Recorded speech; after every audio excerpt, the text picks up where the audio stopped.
Hello, friends. Today I have an extremely important topic with an incredibly interesting guest. This is Olena Chernenko. She specializes in strategic consulting in the fields of medicine, healthcare, and medical equipment. And we're going to talk about this latest initiative from our government, which is focused on improving public health. The program, called Screening 40 Plus, has been introduced to help people who are over the age of 40. In this segment, we will discuss what this program is, why it has been launched at this particular time, and what the name Screening 40 Plus means for those who are eligible to participate. Essentially, the state is allocating a total of 2,000 hryvnias for medical services, providing this amount for every citizen who is 40 years of age or older. This financial support is intended to help cover the costs of necessary healthcare for individuals in this age group, making it easier for them to access important medical services as they get older. Ms. Olena wrote several interesting posts on her social media. I'll link her YouTube channel and Facebook page below. Check them out, subscribe, and read this valuable information as Ms. Olena explains this initiative in detail. In my opinion, there are countless hidden pitfalls. And while we generally see this in the media as an initiative that seemingly has entirely positive intentions, here, on the contrary, a countless number of conflicts can arise, as I observe as just an ordinary citizen between, say, medical institutions and between the citizen and the doctor. And so all these details need to be examined very, very carefully. Ms. Olena, good day. Good day. Well, the first thing that interested me was that you point out in your post that effectively all of these, well, this primary screening, the primary care level, is already supposed to be performing them. However, there are problems with the implementation of all this. So then, what is the problem? What is wrong with our healthcare sector in general? It's about screening, primarily, well, the program that has just been implemented, which we'll be discussing today. Victor, first of all, I'd like to make a quick disclaimer right away. We're going to talk today, as we had previously planned, about both the overall systemic goal and perhaps some potentially flawed or problematic aspects in the design and structure of this program as I see it today. We'll also consider the expectations and judgments, both locally and globally, from the state's perspective. But as far as people are concerned, and I believe that today we are focusing more, given your broad audience, not on medical communities, but on a wide audience, then I'll say right away that no matter what critical things we say today, it's very important, considering the state people are in now, the number of stress-inducing factors, the number of distractions, survival issues, and all of this. It creates a huge burden. And people really, well, you could say, don't systematically globally pay attention to their body's signals and to medical care, even in its simplest form. So I believe that any trigger, right, it should be an accelerator of this self-attention.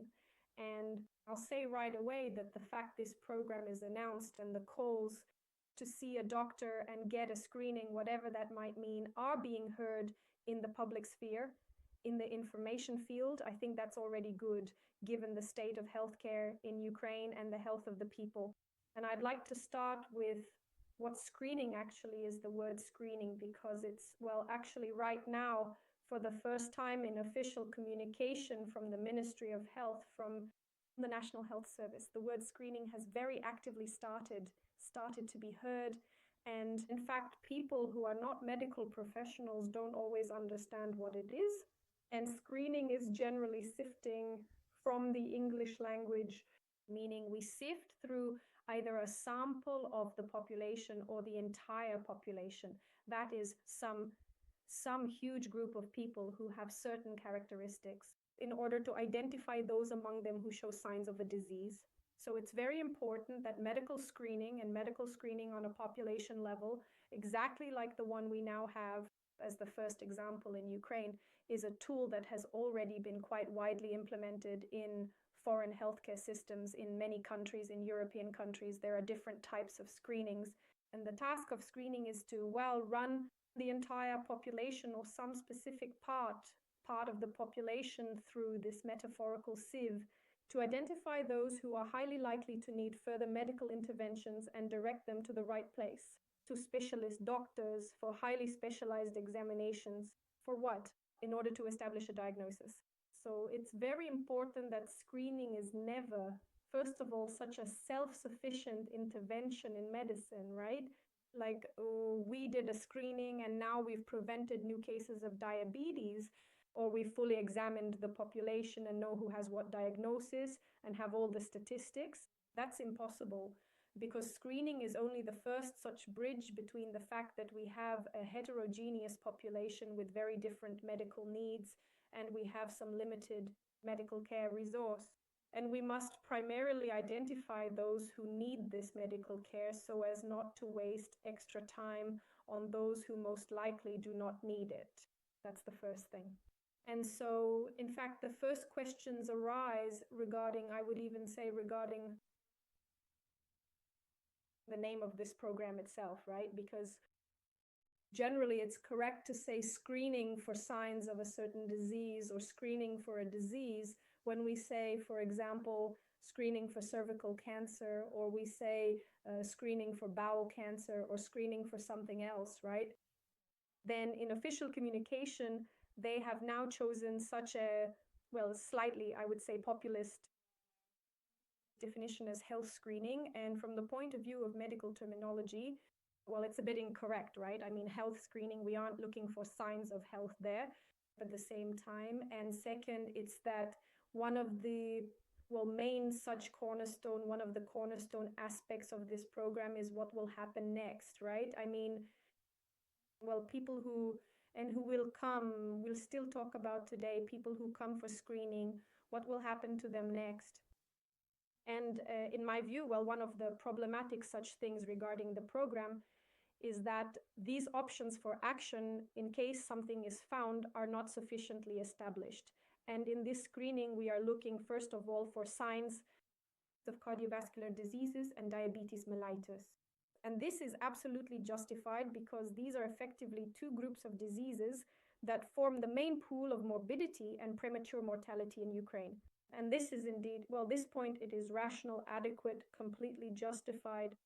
We really have a catastrophe with undetected, undiagnosed diseases, both in the cardiovascular segment and in the segment of diabetes mellitus and its complications. So this is normal. But the question is, what will happen next if, for example, in a person who didn't have a diagnosis, this, so to speak, screening, it reveals problems? What will happen to a person who had a diagnosis of diabetes mellitus, but signs of complications will already be detected? That is a decompensation of diabetes mellitus, and this will mean that the person does not have proper management of the underlying disease, right? I mean, the treatment is not sufficient, is not such that would compensate for diabetes mellitus and prevent the development of complications in many organs and systems. Well, this is that point which first of all is missing based on the basic definition of this intervention. So the question arises here whether this campaign itself, right? I mean, this initiative is somewhat detached from the general state of the medical system in Ukraine. That is, if there's no plan at all for what to do next, specifically with the diseases, if they are detected.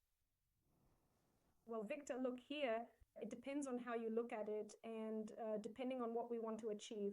And there is one actually very appropriate thing that could be considered the goal of this program over the course of a year, right? That will be taking place. It's to bring into the healthcare system, to bring to family doctors those people who either have no signed declarations at all, and such people, according to the World Health Organization for 2024, made up 14% of the total population as of 2024. And we can also add those who have signed declarations, but people don't visit a family doctor at all for years, decades, don't monitor their blood pressure, don't monitor their blood glucose levels, despite having many different risk factors, both basic risk factors and those caused by the war. And so if this screening, the goal is precisely to involve, that is to encourage these people to reach out for the first time, and maybe for the first time in 10 years, so that this person's blood pressure is measured, basic tests are done, and an overall assessment is performed, because basically in this program there's nothing, well, complicated there. So by itself, by the way, when we were discussing the broadcast earlier, you asked specifically about the 2,000, that is whether these 2,000 that the facility receives per person for the screening is justified. There, indeed, the cost is very low. In fact, out of everything, the only real significant cost is the cost of laboratory tests. So the rest are very simple things that every family doctor does during an appointment, plus certain questionnaires that, again, the doctor must use. So there isn't, some people I've read in various comments understand screening in their own way, that they'll come and get everything. CT scans, MRIs, and, well, an absolutely complete list of medical services and diagnostic examinations will be provided, but that's not the case, right? It is quite simple. But indeed, the problem is that millions of people in Ukraine do not receive even these simple interventions, and they don't see a doctor throughout their entire lives. And then we see rates of heart attacks, strokes, diabetes complications, many of which are simply irreversible. The situation leads to disability, and all of this is a loss of human resources. We can't afford that. So if the goal was to bring in these people who aren't in the system at all today, that would be a good goal, a really good goal. But for that, the first question arises, if such a person comes to a family doctor, they get this basic checkup, they realize there are problems, then a whole sequence of next steps unfolds, right? So, well, you can't let them go, you have to take care of them. Suppose the person is ready. Yes, at that moment they trusted the doctor, joined this program, spent those 2,000 from the DIA card, paid at the facility they chose. Then, in my view, in this program, if we take this goal as a key one, and I really agree that it is, well, it would be very right, then in my view, according to the terms, only those facilities should be in this program, you'll agree, that have the ability to sign declarations, meaning where a patient can just walk in and immediately, if they don't have a declaration with a family doctor yet, they're caught, measured, their risk factors are identified, what needs to be done is determined, and they sign a declaration right away, so they enter the system immediately. But the problem is that in those criteria for including facilities in the program, because this screening, it's not like you can go to any facility, right? So there are certain criteria for including facilities. The facility has to agree to these criteria, submit an application, and the National Health Service has to verify that it meets all these criteria. And then the information is posted there, well, primarily on the special page of the Ministry of Health. By the way, if our broadcast even becomes an accelerator for someone to reach out or encourage a loved one, especially an older person, the list of facilities can be found on the website of the Ministry of Health of Ukraine. So it's by no means all facilities. And according to these criteria, even facilities that don't sign declarations are admitted to the program. Essentially, for example, our secondary care. Well, meaning secondary care facilities, specialized medical care are also allowed to do screenings. And this, by the way, is another such absurdity. Well, I mean, first, it's that a person who has a chance, thanks to screening, to enter the system for the first time and get a basic medical checkup won't always be able to sign a declaration and actually get in to become, a regular client of the healthcare system of Ukraine. And for me, I mean, there are quite a few of these gaps. It's nonsense to me. On the other hand, secondary care is allowed to do it, but overall, considering the very simple list of interventions, right? I mean, there's nothing specialized here, no specialized tests. And it's nonsense that we're saying, let secondary care handle this. Secondary care should deal with the consequences, meaning patients should be referred to secondary care if something is found. Well, for example, a patient with diabetes who is found to have diabetic retinopathy, they should be referred to the secondary level to an ophthalmologist. Or if signs are found during an exam by a family doctor, signs of valve disease after auscultation, and they need an echocardiogram, they are also referred to the secondary level. That is how it's supposed to work. But screening, well, I mean, by the definition of what medical screening is in various countries, secondary care shouldn't be doing screening if it's a basic list. This is, well, it's a bit of a mixing of completely different logics of levels of medical care. Well, and effectively, it's an admission that our primary care well, it's not just like we say it's not coping, but it's, well, globally not coping. So we have to involve secondary level facilities as well. But that's not actually true. And as for primary care, then we already have, well, maybe not everyone clearly understands this, right? We have primary level facilities. These are primary healthcare centers, family clinics, where many doctors work. And there's a concept such as a general practitioner of family medicine who works as a private entrepreneur separately, independently, meaning he can just have one single office, be there, his own doctor. And this is absolutely within the limits of the current licensing legislation of Ukraine. So returning to these requirements for facilities that can enter the screening program, such private doctors, it's very unlikely that they will be able to handle all these criteria. Do you see? And a situation arises where those people who, well, that's a separate story. Let's forget about those who aren't in the system, but someone is in the system.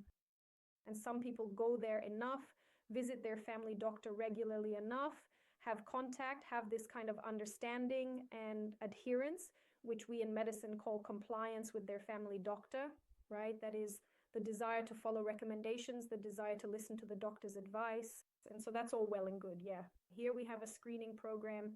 And for example, let's say this person already has a diagnosis of diabetes mellitus. He controls everything. He sees the doctor regularly. So what is the purpose of this program in this case?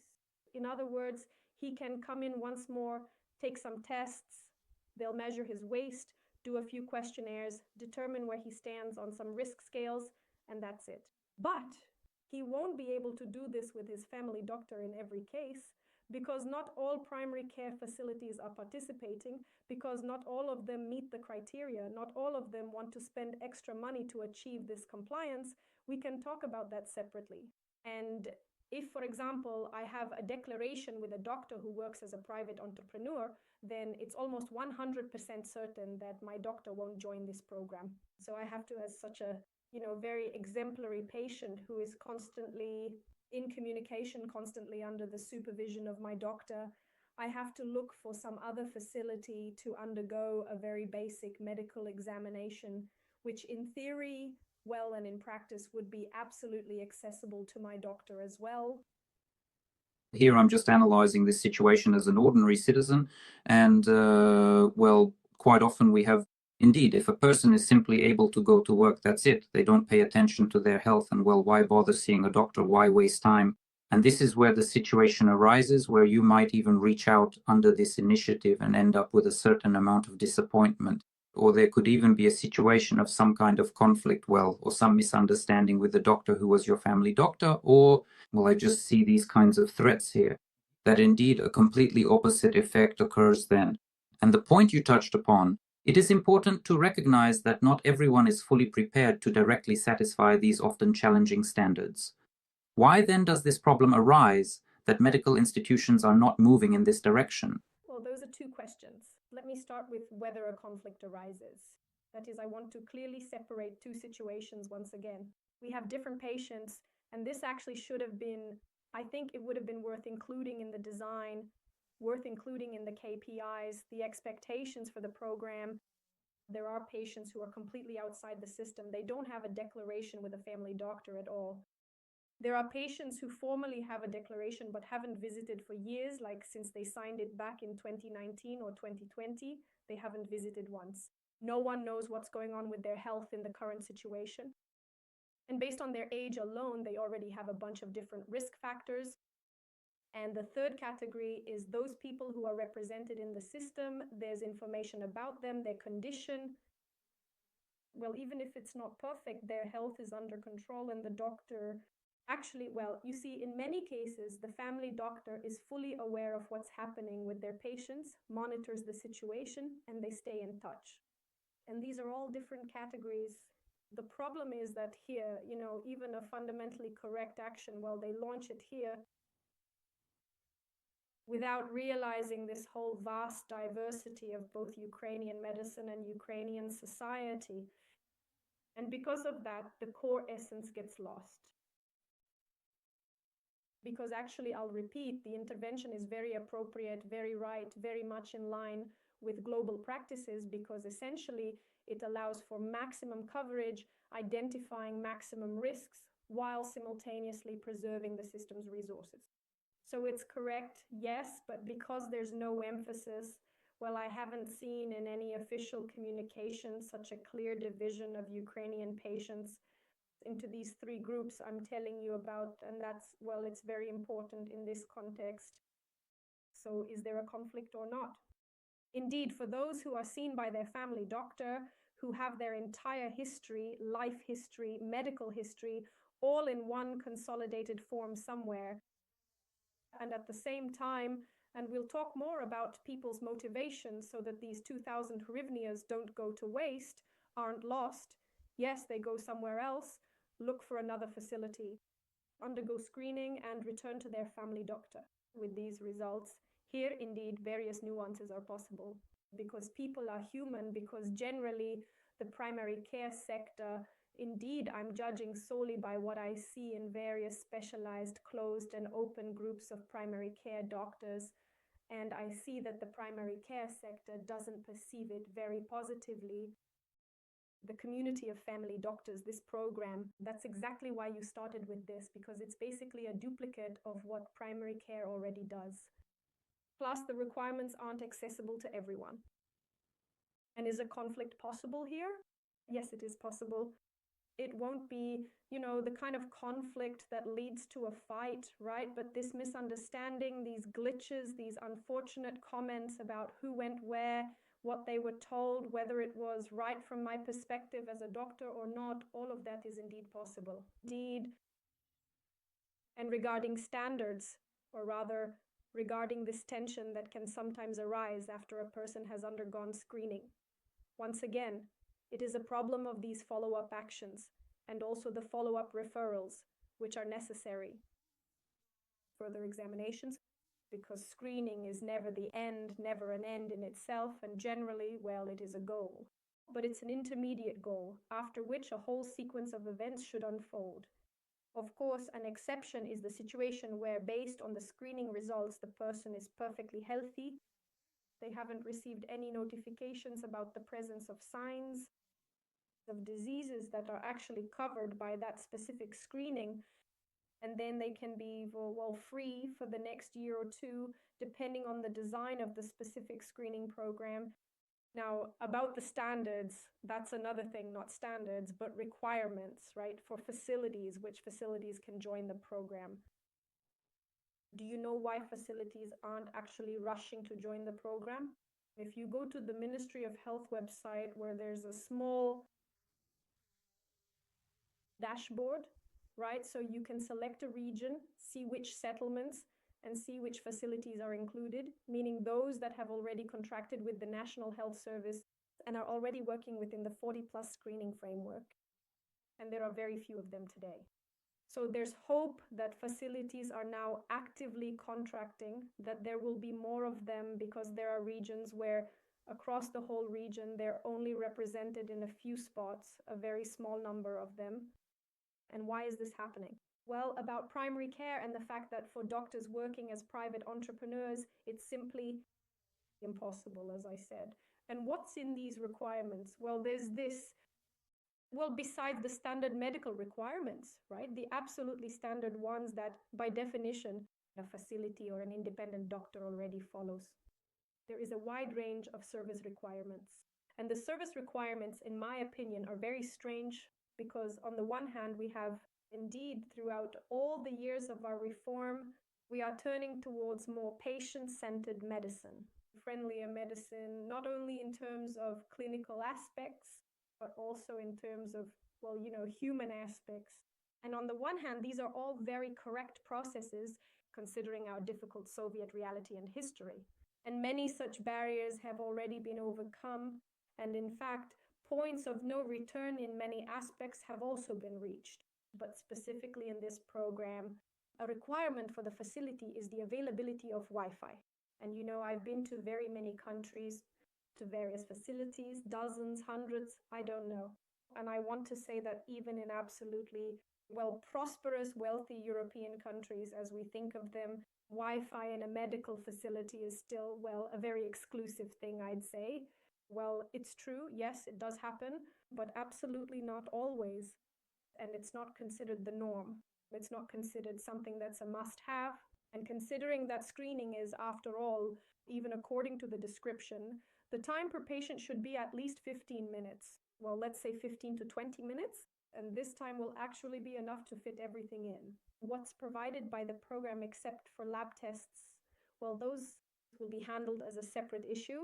So is the availability of Wi-Fi in Ukraine really that mandatory, where in principle people use cellular connections anyway? If the cellular connection goes down, then something is happening. So most likely the Wi-Fi connection will also probably stop working as well too. You see, in my view, there's absolutely zero sense in this, really. The next barrier is the working hours, which are significantly extended, whereas the basic licensing requirements or criteria for facilities do not specifically specify how